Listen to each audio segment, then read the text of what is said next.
આવ્યા છે તમારા પટ્ટા ગળામાં પહેરીને ધારાસભ્યની સાથે ફરવા માટે નથી, તમારા પટ્ટા ટોમીની જેમ ગળામાં પહેરીને સાંસદ સાથે ફરવા માટે નથી। જો જેટલા લોકો ટોમી બનીને ગળામાં પટ્ટા પહેરીને ફરે છે, પોલીસ અધિકારીઓ પણ કાન ખોલીને સાંભળી લે, 2027માં તમારી ફાઇલો પણ ખુલવાની છે। અમે દારૂ અને ડ્રગ્સ રોકવાની વાત કરીએ ત્યારે મારા પોલીસ અધિકારીઓ પીવાવાળાને લઈને આવે છે, પીવાવાળાને લઈને આવે છે, બસ પીવાવાળાને લઈને આવે છે તો બુટલેગરોને કોણ લાવશે? તમારો કાકો। તમને પીવાવાળા દેખાય છે ને વેચવાવાળા દેખાતા નથી। ત્યારે એવા પોલીસ અધિકારીઓને પણ કહેવા માંગુ છું, અમે દારૂ અને ડ્રગ્સ માટે લડીએ છીએ, વિધાનસભામાં પણ લડીએ છીએ ને સડક પર પણ લડીએ છીએ।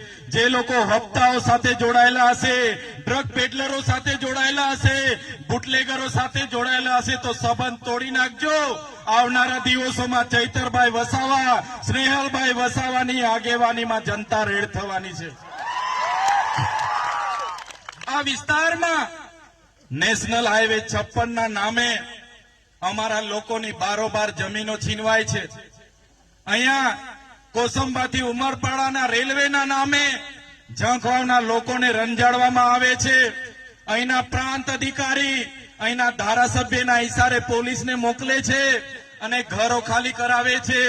ત્યારે પ્રાંત અધિકારીને એ કલેક્ટરને પણ હું કહેવા માંગુ છું, ઝંખવાવનો આદિવાસી સમાજ, ઝંખવાવનો મુસ્લિમ સમાજ, ઝંખવાવનો ઓબીસી સમાજ એ એકલો નથી।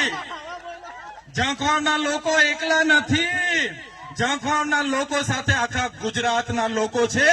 આજે તો અમે રેલી લઈને આવ્યા છે। અમારા ઝંખવાવના આદિવાસી, મુસ્લિમ અને ઓબીસી, એસટી, એસી ને તમે હેરાન કરશો, આ ઝંખવાવ અને વાડીમાં રેલો લાવીશું અમે, રેલો।